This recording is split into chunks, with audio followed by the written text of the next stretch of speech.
사실은 이제 금요일까지 우리 교단 총회가 열리고 있습니다. 여기 가까운 곳에 창원 양곡교회 예배당에서 총회가 열리는데요, 그 총대로 가면 앉는 자리가 매년 달라집니다. 그래서 노회 대표들이 가서 전국의 노회가 64개 노회가 있는데요, 이렇게 제비 뽑기를 하거든요. 그래가지고 제비 뽑히는 대로 자리를 앉습니다. 그래서 어떤 노회는 요 맨 앞에, 어떤 노예는 저 뒤에 이렇게 뽑히거든요. 그러면 그 대표로 뽑으러 가는 분을 보고 부탁을 많이 합니다. 좋은 데 뽑으라고. 좋은 데. 좋은 데가 어딘지 아시겠어요? 저 뒤에 출입문 가까운 곳에. 그래서 화장실 가기 좋고 간식 먹으러 드나들기 좋고 바람 쏘이러 드나들기 좋은데, 제일 안 좋은데 여기. 근데 그렇게 말하는 분들이 누구냐 면 다 교회 목사님들이거든요. 교회에서는 여기가 금자리라고 하는데 거기 가면 저 뒤에 뽑으면 그게 잘 뽑았다고 그래요.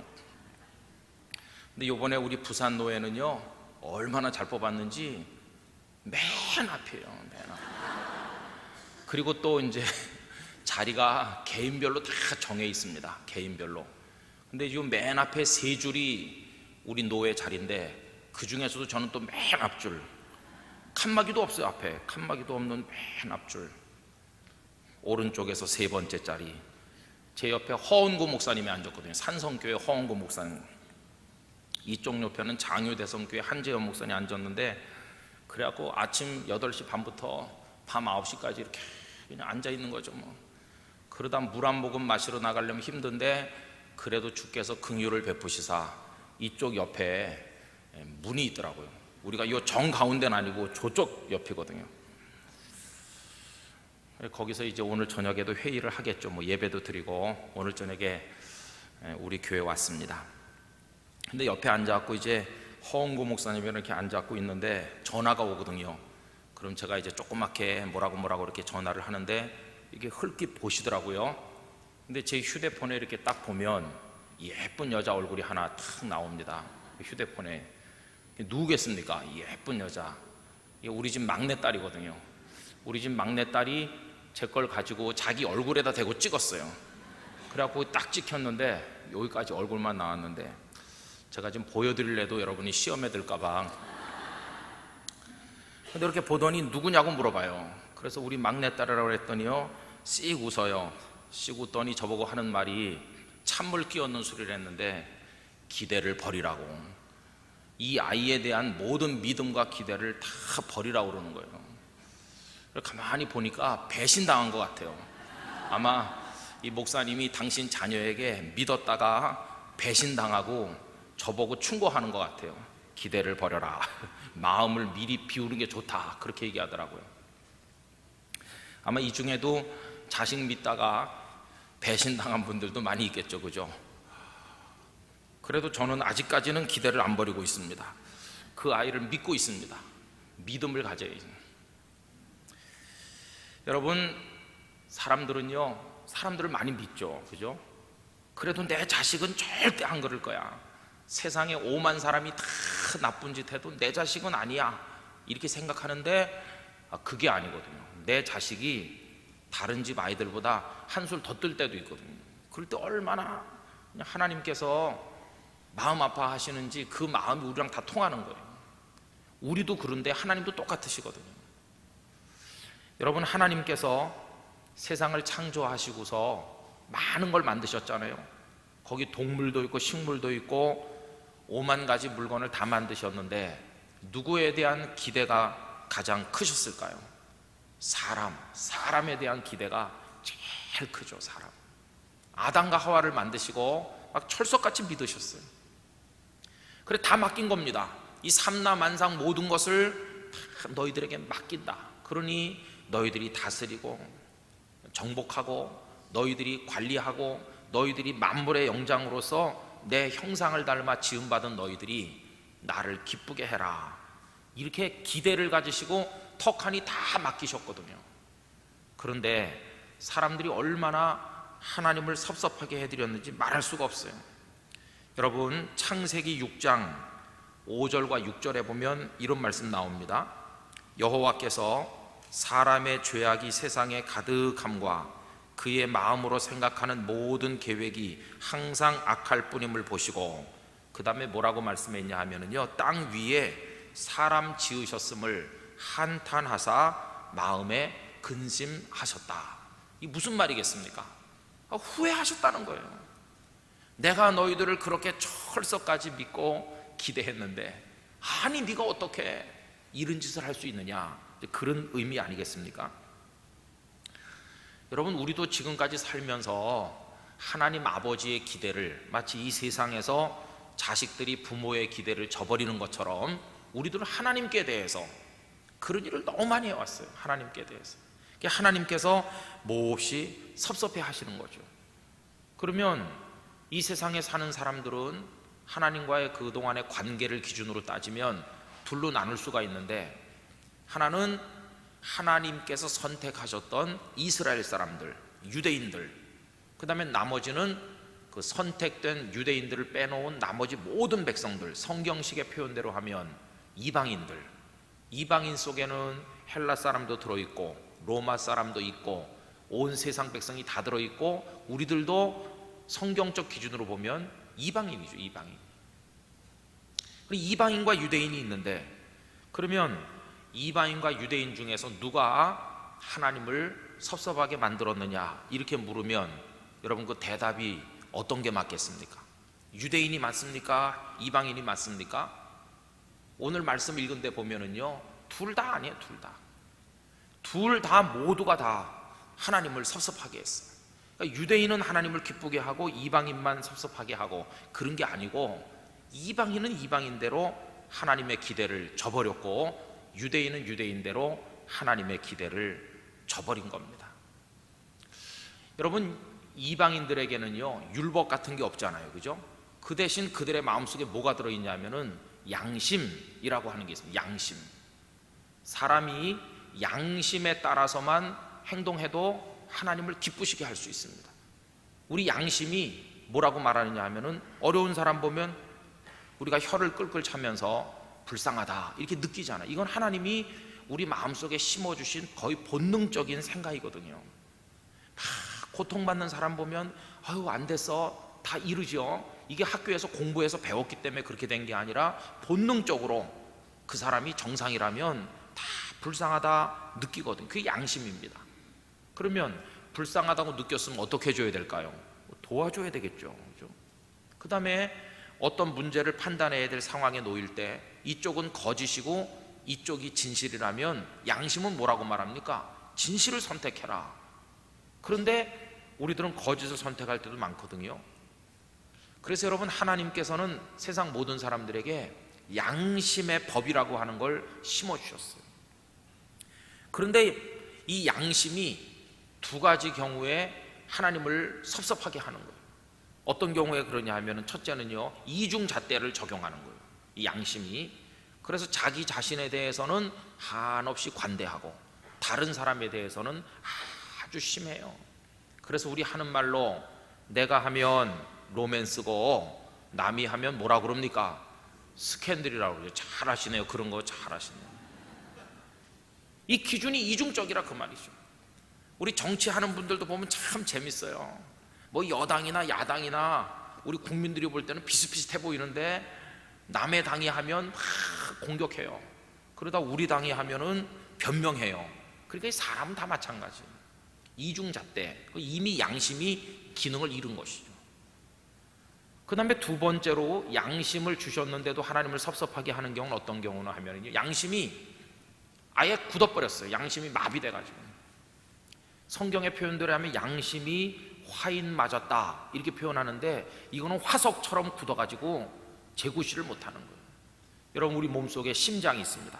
이 심장이 이렇게 팔딱팔딱 뛰니까 피를 몸 구석구석으로 쫙쫙 보낼 수 있는데, 나중에는요 이 심장 근육이 힘을 잃어가지고 이게 잘 안 돼요. 이렇게 조금 되다 말면 팍 이렇게 돼야, 움츠러들어야 피가 쫙 나가고 또 팍 펴져야 피가 쫙 올 텐데, 이게 뭐 이렇게 잘 안 되면 마치 늘어난 고무줄 같이.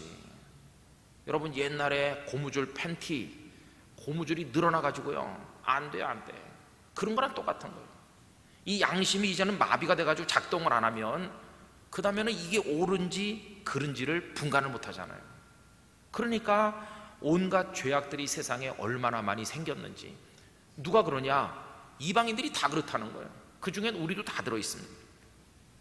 그러면 이방인들은 그렇게 해서 다 범죄했다고 치고 유대인들은 여러분 대단한 사람들이죠. 이스라엘 사람들, 하나님께서 그들의 조상 누구를 선택하셨습니까?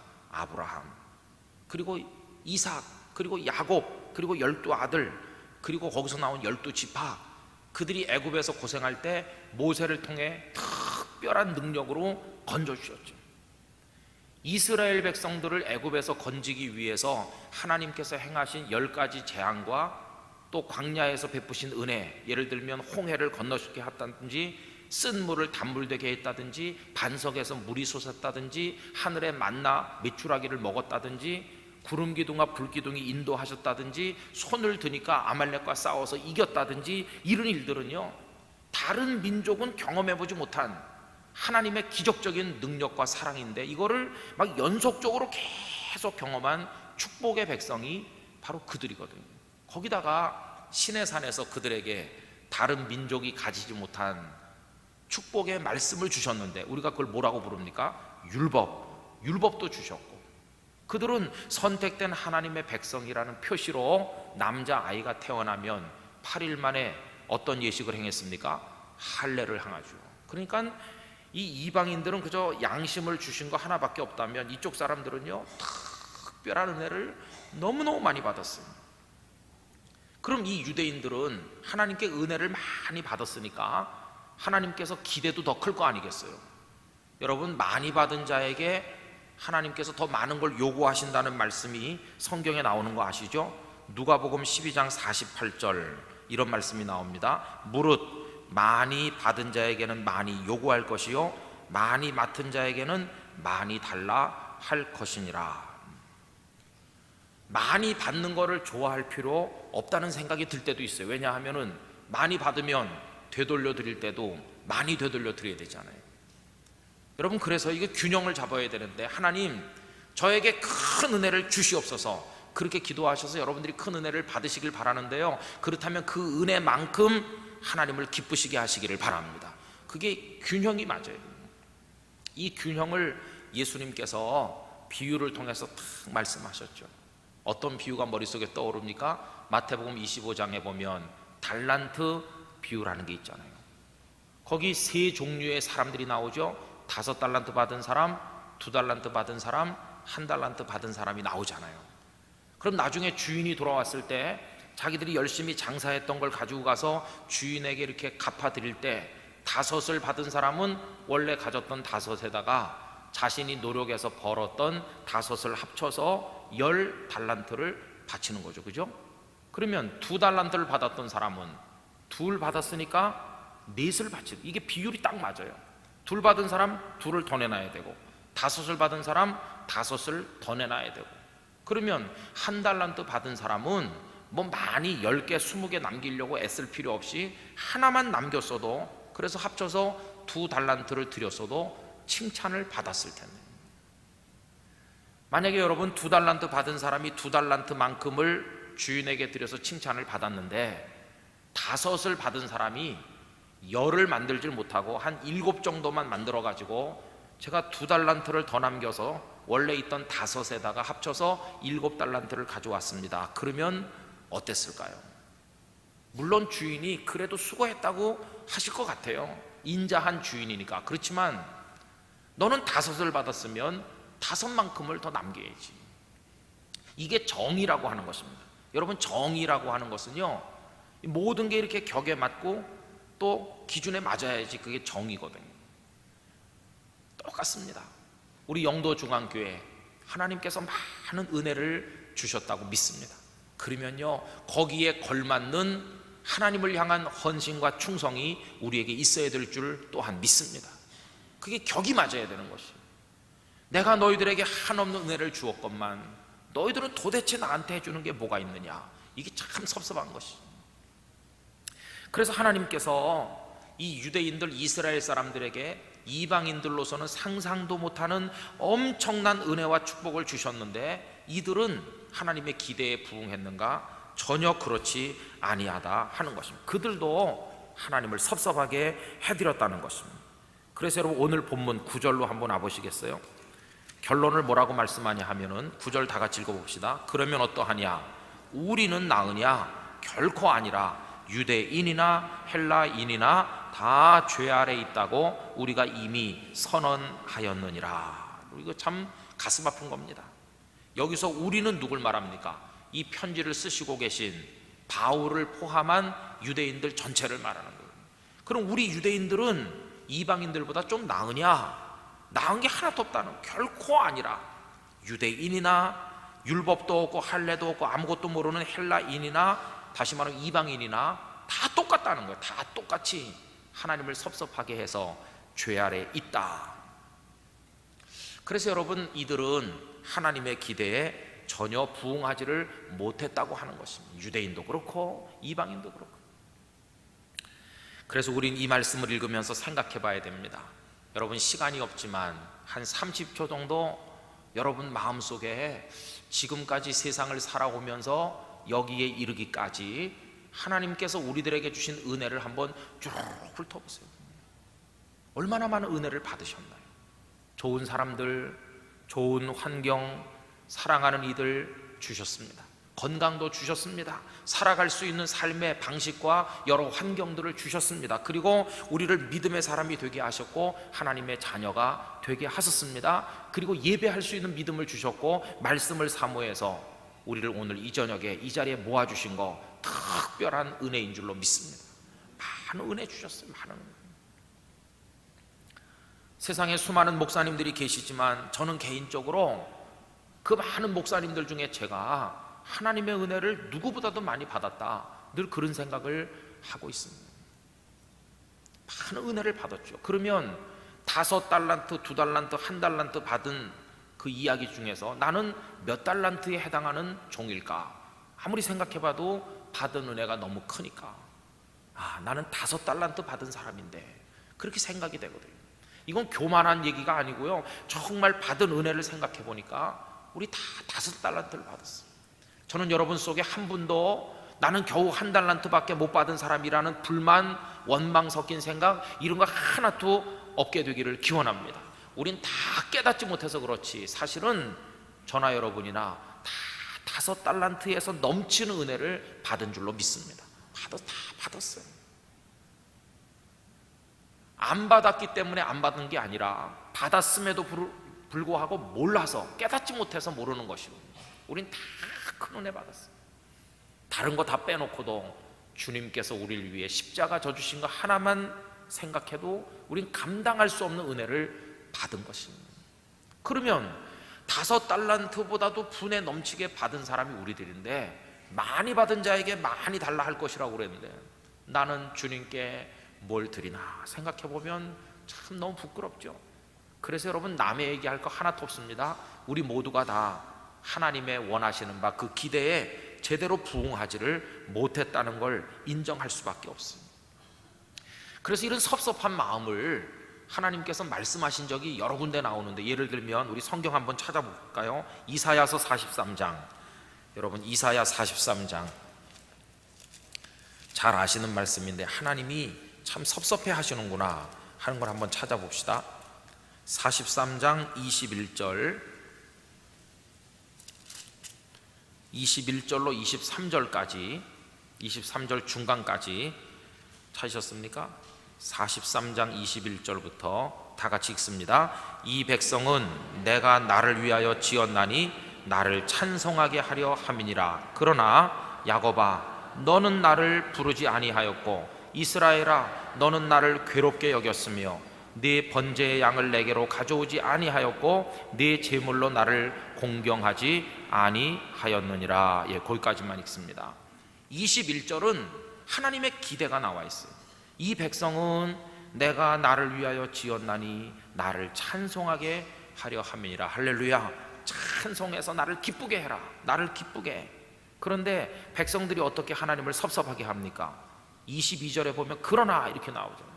내가 널 믿었는데 그러나 너는, 내가 너를 얼마나 기대하는 눈빛으로 바라봤는데 그러나 너는 어떻게 이럴 수 있느냐. 그러나 야곱아, 너는 나를 부르지 않았고 이스라엘아, 너는 나를 괴롭게 여겼다. 이게 하나님의 섭섭하심이거든요. 저는 여러분들과 우리 교회가 하나님을 섭섭하지 않게 하기를 간절히 원합니다. 하나님을 섭섭하지 않게.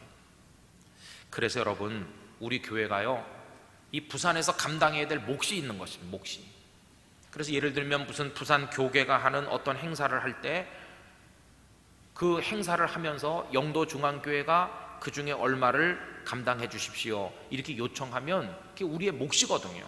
영도중앙교회가 5달란트 받은 교회라고 생각하니까 5달란트만큼의 헌신을 해 주십시오 이렇게 요구하는 거거든요. 그때 우리가 적극적으로 부응을 해야 되는 것이죠. 여러분, 개인도 마찬가지입니다. 가만히 생각해 보실 때, 아유, 그래도 내가 저분보다는 경제적으로 여유가 있지 이렇게 생각이 드신다면 그 여유 있는 것만큼 하셔야 되는 것이에요. 그게 정의인 것이 정의. 하나님이 나에게 이만큼 주셨으니까 많이 받은 사람에게는 많이 내놓으라고 말씀하신다고 그랬잖아요. 자, 그런데 이제 이렇게 하나님 앞에 해드렸어야 되는데 이방인들도 그거 못하고 유대인들도 그거 못하고 다 하나님의 기대를 저버린 죄인들이 되고 말았어요. 죄인. 그 결과가 무엇일까요? 오늘 본문으로 다시 돌아와 봅시다. 3장 10절. 그래서 하나님께서 이런 결론에 도달하셨어요. 우리가 다 하나님의 기대를 저버리다 보니까 3장 10절 기록된 바 의인은 있습니까? 하나도 없어요. 이방인 중에도 눈을 씻고 봐도 없고 유대인들도 없고 의인은 없나니 하나도 없다. 여러분, 거기서 없는 걸 찾아보세요. 없는 게 뭐가 없습니까? 의인이 없다. 그 다음에 11절 또 뭐가 없습니까? 깨닫는 자도 없고 또 뭐가 없지요? 하나님을 찾는 자도 없고 그 다음에 다 치우져 함께 무익하게 되고 선을 행하는 자는 없고 선을 행하는 자도 없다. 그래서 여러분, 거기 10절로 12절까지는 없다 이렇게 말해요. 없는 거예요. 의인도 없고 하나님을 찾는 자도, 의로운 일을 하고 착하게 사는 사람도, 깨닫는 사람도 없다는 거예요. 그럼 여러분, 왜 얻게 됐습니까? 왜 얻게 됐느냐? 결국은 하나님의 기대를 저버렸기 때문에 얻게 된 거고, 좀 다른 말로 말하면 다 죄를 지었기 때문에 의인도 없고 깨닫는 자도 없고 하나님을 찾는 자도 없고 선을 행하는 자도 없게 된 것이죠. 없게. 그럼 도대체 이 사람들이 무슨 죄를 지었기 때문에 이렇게 하나님을 섭섭하게 하는 결과를 가져왔는가? 여러분, 13절부터요 쭉 내려가셔서 14절까지 읽어볼까요? 그들의 목구멍은 열린 무덤이요 그 혀로는 속임을 일삼으며 그 입술에는 독사의 독이 있고 그 입에는 저주와 악독이 가득하고. 여러분, 거기까지 13절 14절을 잘 보면 그들이 짓는 무슨 죄를 얘기하는 겁니까? 이거 말로 짓는 죄를 얘기하는 거예요. 말로. 우리가 짓는 수많은 죄를 구분해 보면 말로 짓는 죄가 있다는 것입니다. 그 목구멍은 열린 무덤입니다. 그 다음에 혀로는 속임을 일삼고 입술에는 독사의 독이 있고 입에는 저주와 악독이 가득하다. 사람들은 이런 생각합니다. 내가 주먹으로 저 사람을 쳐서 때리면 이거는 큰 죄지만 그냥 말로 욕하는 거는 별로 죄가 아니다, 이렇게 생각하는 경향이 많이 있잖아요. 근데 성경은 뭐라고 그랬냐면 이거 똑같은 죄인 것이에요. 여기 지금 13절 14절이 요 입으로 짓는 죄, 그걸 쭉 얘기하고 있어요. 행동으로 하면 물증이 남습니다. 내가 그 사람의 얼굴을 때렸더니 어떤 물증이 남았나요? 그 사람 얼굴에 멍이 들거나 발길로 걷어찼더니 그 사람 다리가 부러졌거나, 이게 물증이 남잖아요. 말로 하는 건 아무 물증도 안 남는다, 천만에요. 아무 물증도 안 남는 게 아니라 우리가 누가 말할 때 주머니 속에 뭘 숨겨갈 수 있을까요? 조그만 고급 소형 녹음기 숨겨갈 수 있어요. 가가지고 이렇게 딱 눌러놓으면 이 사람이 숨 쉬는 것까지 다 녹음돼요. 그게 물증이 되는 거예요. 말이라고 물증이 아닌 게 아니라 말도 다 물증이 돼요. 녹음이 된다니까요. 그럼 녹음의 원조가 누굴까요? 녹음의 원조는 하나님 아버지신 것이에요. 하나님은 우리들이 하는 말을 다 녹음하십니다. 다 녹음.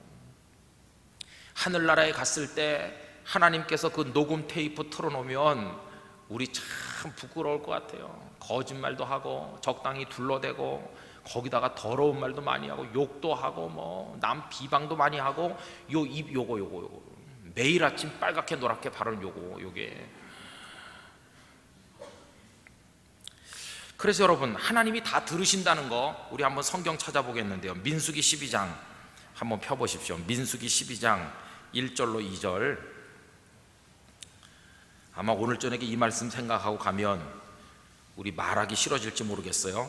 민수기 12장 1절로 2절 찾으셨습니까? 다 같이 읽어보겠습니다. 모세가 구스 여자를 취하였더니 그 구스 여자를 취하였으므로 미리암과 아론이 모세를 비방하니라. 그들이 이르되 여호와께서 모세와만 말씀하셨느냐 우리와도 말씀하지 아니하셨느냐 하매 여호와께서 이 말을 들으셨더라. 참 여기 아멘 하기 겁나요, 그죠? 그 맨 끝에 여호와께서 이 말이 무슨 말입니까? 그 앞에 나오는 미리암과 아론이 모세를 헐뜯고 비방하고 막 몰아붙이고 이런 거, 그걸 다 여호와 하나님께서 들으셨대요. 제가 이렇게 예배 시간에 설교를 하면요, 그러면 이제 저 방송실에서 녹음을 해가지고 그래가지고 이제 뭐 방송국에 보내기도 하고 홈페이지에 올리기도 하잖아요. 그러니까 여기서 제가 강대상에서 없는 말을 하면 그게 막 사방으로 다 나가게 되겠죠. 그러니까 꼭 있는 말만 해야 돼요. 있는 말, 정확한 말. 여기서 말하는 게 참 겁나는 겁니다. 그래서 저희 집사람이 가끔 제가 이제 설교를 다 이렇게 토요일 밤에 타이핑을 다 끝내고 프린터 출력을 해가지고 그래가지고 저희 집에 같이 사는 그 교인한테 보여주거든요. 한번 읽어보라고. 그럼 그분께서 또 큰 소리로 낭독을 해주면 제가 가만히 들으면서 아, 이게 잘못됐구나, 고쳐야 되겠구나 이렇게 하거든요. 그런데 읽어주기만 하는 게 아니라 어떤 날은 빨리 뜯어 고치라고 충고도 하거든요. 그게 모든 사람이 다 들을 텐데 고치라고. 그럼 제가 이렇게 표시했다가 주일날 새벽에 와가지고 그걸 싹 빼버리던지 아니면 말을 조금 이렇게 바꾸던지 그러거든요. 왜 그렇게 하겠습니까? 다 녹음되는 거니까요. 저 방송실에 녹음되는 것도 겁나는데 하나님이 다 녹음하신다니까요. 천국의 녹음기는 성능이 너무나도 좋습니다. 그랬다가 내가 남의 마음을 아프게 했던 거 주먹으로 치면 멍들지만 내가 말로 하는 게 무슨 증거가 남겠냐? 천만에요. 다 남습니다. 그리고 그 사람의 마음에도 멍이 든 것이에요. 그게 다 우리 눈엔 안 보이지만 하나님은 다 알고 계신 거예요. 그래서 여러분, 이거 입 이거 정말 조심해야 돼요. 그래서 하나님께서 주신 우리의 입을 가지고 선한 말, 아름다운 말, 하나님을 찬송하는 말만 하게 되기를 원하는데요, 그러려면요 어떻게 돼야 되는지 아십니까? 여러분, 마태복음 12장 한번 펴보실까요? 우리가 선한 말로 하나님의 뜻을 이루려면 마태복음 12장입니다.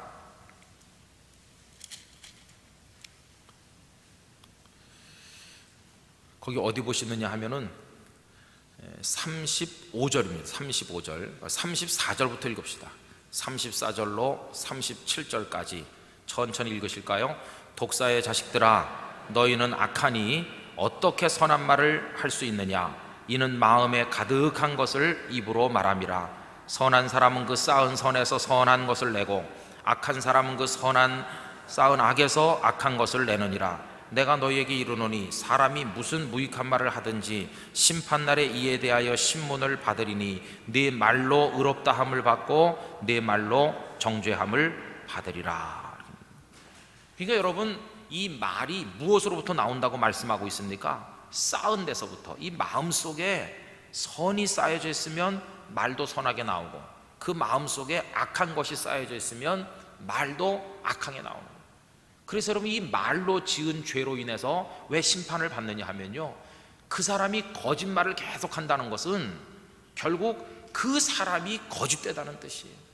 그래서 심판받는 겁니다.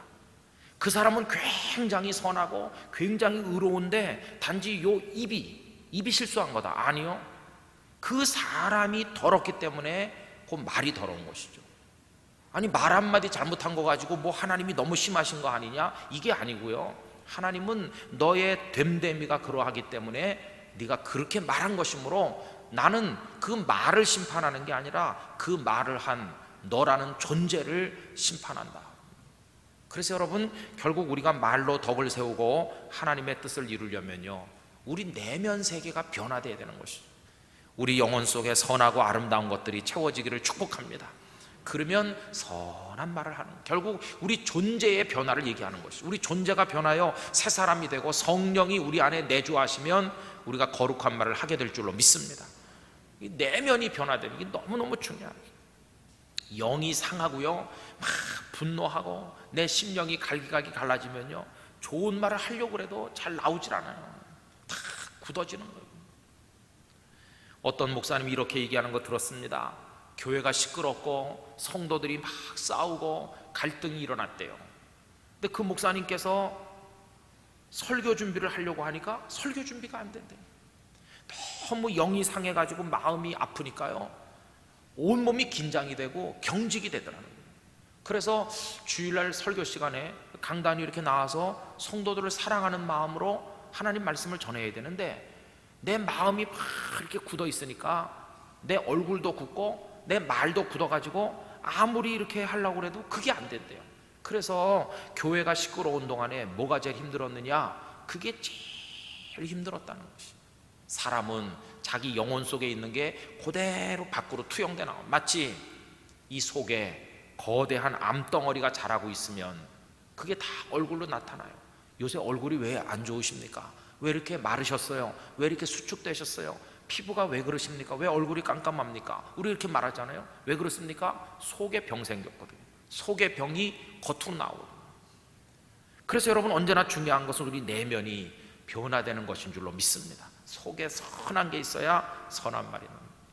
그런데 그렇지 못하면 되지 않는 말, 거짓말, 엉터리 막 쏟아놓고 남 아프게 하니까 말 한마디 행골같이 생각되지만 하나님은 다 녹음하고 계시다가 나중에 다 드러나는 거예요. 요번에 인사청문회, 거기 낙마하신 분들, 여러분 그분들이 덜 똑똑해서 낙마했나요? 아닙니다. 다 똑똑합니다. 똑똑해. 뽑고 뽑은 인재입니다. 청와대도 나름대로 검증 시스템을 가지고 이 사람이 능력이 있냐, 이 사람이 성향이 어떠냐 다 조사한 겁니다. 그런데도 뭐가 드러났나요? 말이 거짓되다. 다 떨어져 나갔잖아요. 저는 우리 영도중앙교회 성도들이 착한 말, 정직한 말, 위로하는 말, 축복하는 말, 사랑하는 말, 싸매주는 말 할 수 있는 영적 능력자들이 되시기를 축복합니다. 입술이 이게 세례를 받아야 되거든요. 입이 세례를 받아서 거룩한 입으로, 그래서 한 입으로 악한 말도 하고 선한 말도 하고 욕도 하고 하나님 찬송도 하고 이럴 수는 없는 거 아니겠어요? 야고보서에 보면 어떻게 한 샘에서 쓴물과 단물이 다 같이 나올 수 있겠느냐. 샘에서 단물만 나오든지 쓴물만 나오는 것처럼 우리의 입이 이게 좋은 말 했다 나쁜 말 했다 할 수 없잖아요. 우리 속에 하나님의 은혜의 샘이 있어서 이것이 우리의 입을 통해 나올 때 하나님께는 찬미가 되고 주변 사람들에게는 하나님의 말씀을 증거하고 위로하는 사랑의 말이 되기를 간절히 원합니다. 그 다음에 두 번째로 오늘 본문에 가보면 왜 전부 하나님의 기대를 저버리고 유대인도 이방인도 하나님을 섭섭하게 하게 됐냐. 두 번째 죄는 무슨 죄입니까? 두 번째 죄는 전부 행동으로 짓는 죄입니다. 행동으로 짓는 죄. 여러분 오늘 본문 3장 15절부터 18절까지 쭉 보세요. 그 14절까지는 입으로 짓는 죄였는데요, 15절부터는 이제 행동으로 죄를 짓습니다. 그 발은 피 흘리는데 빠르다. 발. 그리고 파멸과 고생이 그 길에 있어 평강의 길을 알지 못하였고 그들의 눈앞에 하나님을 두려워함이 없느니라 함과 같으니라. 이 발로 짓는 죄, 이제 구체적 행동을 통해서 죄를 지어요. 그러니까 말로 짓는 죄와 행동으로 짓는 죄가 있어서 결론적으로 다 죄인이 됐고, 그래서 아까 뭐라고 말씀했다고요? 없다고 그랬습니다. 의인도 없고 깨닫는 자도 없고 하나님을 찾는 자도 없고 선을 행하는 자도 없고 하나님의 기대에 부응하는 사람이 하나도 없어. 하나도. 오늘 말씀의 제목이 뭔지 여러분 유심히 보셨습니까? 오늘 말씀의 제목이 뭔가요? 없음에서 있음으로, 이렇게 했거든요. 방금 뭐가 없다고 그랬습니까? 의인이 없고 깨닫는 자가 없고 하나님을 찾는 자가 없고 선을 행하는 자가 없다고 그랬잖아요. 이게 없는 거죠. 그럼 오늘 말씀의 제목대로 하면 이걸 어떻게 바꿔야 될까요? 있음으로 바꿔야 되니까 의인도 있어야 되겠고, 깨닫는 자도 있어야 되겠고, 하나님을 찾는 자도 있어야 되겠고, 선을 행하는 자도 있어야 되겠는데, 오늘 저녁에 오신 여러분들이 그렇게 되시기를 축복합니다. 있어야 되겠죠. 그러면 의인이 하나도 없다고 그랬는데, 그리고 의인이 있어야 되죠. 그럼 어떻게 말해야 됩니까? 내가, 여러분들이 의인이 돼야 되겠죠. 여러분, 우리가 의인 되기를 원합니다. 지금 이것도 없고 저것도 없고 다 없어서 하나님이 굉장히 슬퍼하시고 괴로워하시는데, 우리가 의인도 되고 깨닫는 사람도 되고 선을 행하는 자가 되고 하나님을 찾는 자가 되면 하나님을 기쁘시게 할 거 아니겠어요? 그러려면 다 없는 이것들을 있게 해야 되겠죠. 첫째가 의인이 없어서 괴로워하는 하나님께, 하나님 저 여기 있잖아요, 이렇게 하면서 우리가 의인이 되면 되는 거예요. 의인. 그럼 여러분, 의인은 어떻게 해서 됩니까? 내가 책상 머리에 앉아 백지 한 장 꺼내놓고 의인이 되자, 의인이 되자 1000번 10,000번 쓰고 이빨 꽉 깨물고 의인 돼야지 이렇게 하면 의인 됩니까? 아닙니다. 의인 되는 방법은 딱 하나, 오직 의인은 그 믿음으로 말미암아 살리라. 믿는 것밖에 없어요. 여러분 자신이 의인이 되셔서 하나님을 기쁘시게 해드리려면요, 믿으셔야 됩니다. 누구를? 예수 그리스도를. 무엇을? 십자가와 부활의 복음을 믿어야 되는 것이죠. 그래서 히브리서 11장 6절은 믿음이 없이는 하나님을 기쁘시게 하지 못하나니, 하나님을 섭섭해하고 지금 굉장히 마음 아파하시는 하나님을 기쁘시게 해드리려면요, 여러분 우리 구주 예수님을 잘 믿어야 될 줄로 믿습니다. 믿음. 이게 로마서의 주제입니다. 로마서 전체 주제가 의인이 하나도 없어서 전부 멸망하게 된 인생들을 하나님께서 불쌍히 여기셔서 예수님을 보내 그들을 구원하는 복음의 이야기거든요. 의인이 하나도 없는데 이제 그들을 의인으로 만드시는 하나님의 사랑이 로마서 속에 나와 있거든요. 여러분, 그래서 저나 여러분들이나 이미 의인이 된 줄로 믿습니다. 어떻게? 예수님의 십자가 보혈을 믿어서요. 주님을 믿습니다. 주님의 보혈을 믿습니다. 그 보혈이 나의 더러운 죄를 깨끗이 씻겨줄 줄로 믿습니다. 할렐루야. 그럼 의인이 되는 것이에요.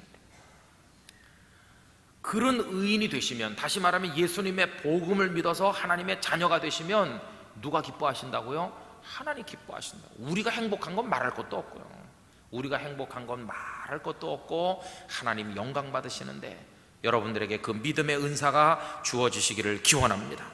두 번째로는 뭐가 없다고 아까 그랬죠? 깨닫는 자가 없다고 그랬죠. 그러면 깨닫는 자가 있어야 되겠죠. 우리가 깨닫는 자 되기를 원합니다. 여러분, 깨닫는다는 건 참 중요한 겁니다. 요한복음 3장에 보면 니고데모라는 분이 등장하시는데, 어느 날 이분이 밤에 예수님을 찾아오지 않았습니까? 근데 예수님께서 니고데모랑 대화하시는데 보면 니고데모를 야단을 많이 칩니다. 뭐라고 야단치셨는가?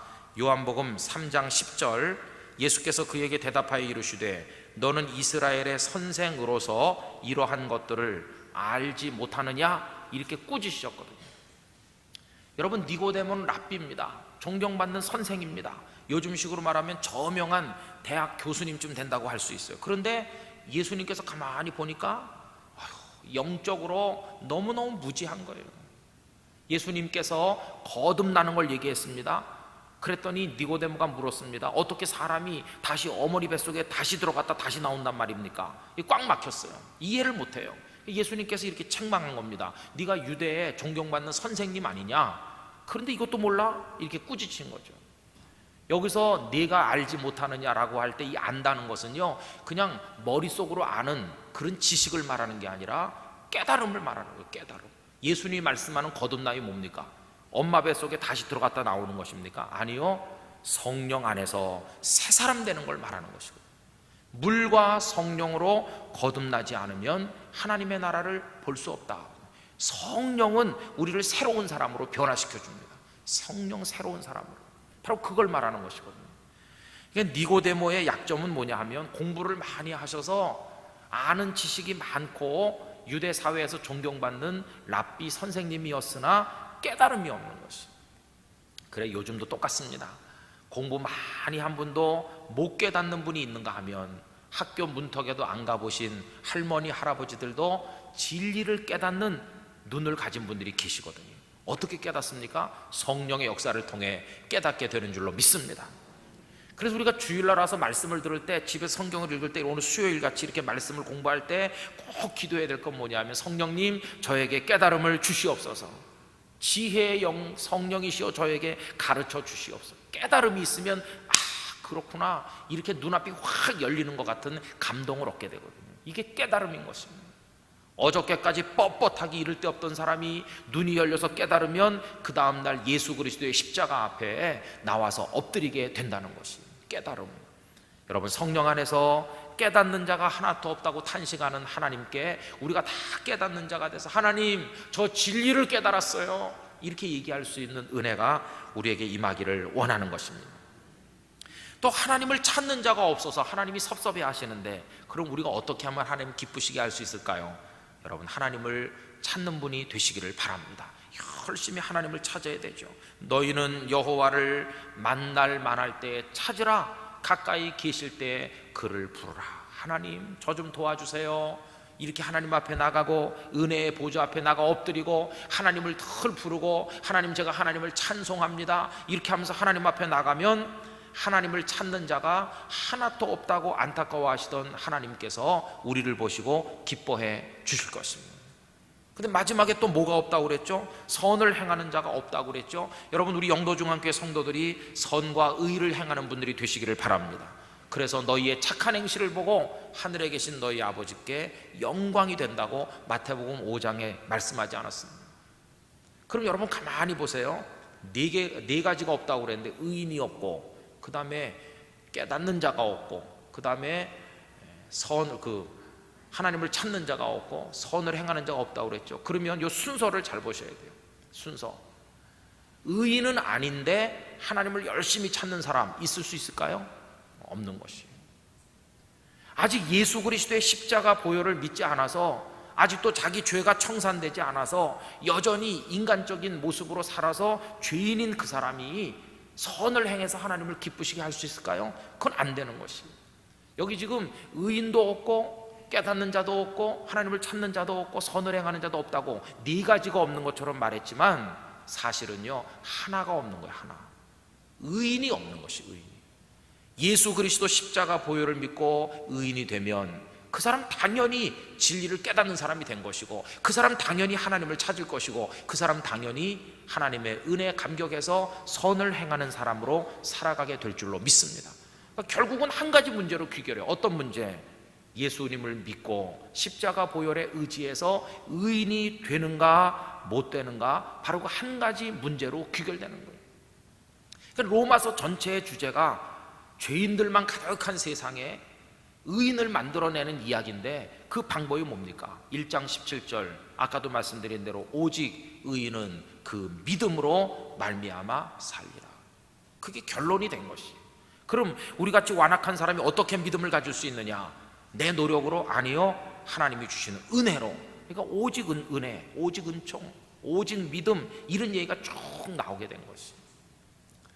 우리의 신앙은요 굉장히 복잡해 보이지만 결론에 도달하면 굉장히 단순하게 되는 것입니다. 저나 여러분들이나 의인이 아닙니다. 우린 다 멸망하는 죄인이었습니다. 그런데 예수님이 우리에게 오셨어요. 그 주님을 우리가 붙들도록 성령께서 우리 마음속에 강하게 역사하셨어요. 그래서 주님 이렇게 부르고 그 옷자락을 붙드는 여인처럼 우리가 나갔더니 우리의 믿음을 보시고 우리를 의롭게 여겨주시고 의인이라 불러주셨어요. 그때부터 우리는 진리를 깨닫는 영이, 성령이 우리 안에 역사하게 됐고, 그때부터 우리는 아버지 이렇게 찾는 하나님의 보좌 앞에 찾아 나오는 사람이 됐고, 그때부터 우리는 어떻게 해서든지 내가 선하게 살아서 하나님의 영광을 드러내고자 하는 헌신의 사람으로 우리가 바뀌게 된 것이. 그래서 하나가 변하니까 나머지가 다 변하게 됐어요. 결국 하나님을 영광스럽게 하는 방법은 결론적으로 한 가지를 말하면 무엇입니까? 주 예수 그리스도를 믿어 의인이라고 인정받는 사람이 되는 것이에요. 이미 우린 그렇게 됐다는 것을 확인할 수 있잖아요. 여러분, 그래서 오늘 말씀의 제목이 없음에서 있음으로인데, 이제 우리의 삶의 과제가 분명해졌습니다. 주께서 우리들을 불러 예수 믿게 하시고 의인되게 하셨으니 이제 앞으로 성령 안에서 더 많이 하나님의 진리를 더 많이 깨닫는 자가 되기 위하여 엎드려 성령의 도우심을 구하시기를 바랍니다. 날마다 하나님을 찾으시기를 바랍니다. 하나님 날 도와주세요. 하나님을 찾고 부르짖고 하나님 의지하고 하나님께 영광 돌리시기 바랍니다. 그리고 직장에서 가정에서 어디서나 말로나 행동으로나 범죄하지 않고 선을 행해서 하나님의 영광을 나타내게 되시기를 진심으로 기원하는 것입니다. 저는 그래서 사람들이 세상에는 나쁜 사람들만 가득한가 봐 이렇게 낙심했던 사람들이 영도 중앙교회 와서 보고는 참 좋은 사람들이 많더라 이렇게 말할 수 있기를 원합니다. 세상에 사랑이 없어 이렇게 말했던 사람들이 우리 교회 안에 와서 여긴 사랑이 넘치는구나, 이게 없음에서 있음으로 우리가 옮겨가야 될 과제인 것입니다. 전부 자기 잘난 척하고 자기 믿고 사는 사람들만 있는 줄 알았더니 여기 와보니까 겸손하게 하나님의 보좌 앞에 나가 엎드려 하나님을 찾는 사람들이 너무너무 많더라, 이렇게 될 수 있기를 기원합니다. 그리고 다 사기꾼 같은 사람만 있는 줄 알았더니 영도중앙교회 사람들 참 선을 행하기 위해 애쓰더라 이렇게 말할 수 있을 때, 그래서 이제는 없음이 아니라 있음이 되어서 하나님이 그 아름다운 사람들을 보시고 기뻐하실 수 있도록 우리가 그렇게 살아갈 과제를 가지게 되었다는 것입니다. 여러분들의 가정에도 이런 변화가 있기를 원하고요, 우리 교회 안에 이런 아름다운 것들이 풍성하게 되기를 간절히 기원하는 것입니다. 하나님, 너무 슬퍼하지 마세요. 너무 마음 아파하지 마세요. 부족하지만 저 여기 있습니다. 하나님 안에 변화된 하나님의 아들입니다, 딸입니다. 그리고 제가요 하나님을 기쁘시게 해드리겠습니다. 그러면서 진리를 따라 살고 오늘 말씀이 가르치는 대로 여러분 그렇게 하셔서 하나님 앞에 영광이 되어드리는 축복된 주의 백성 되시기를 예수님의 이름으로 축원합니다.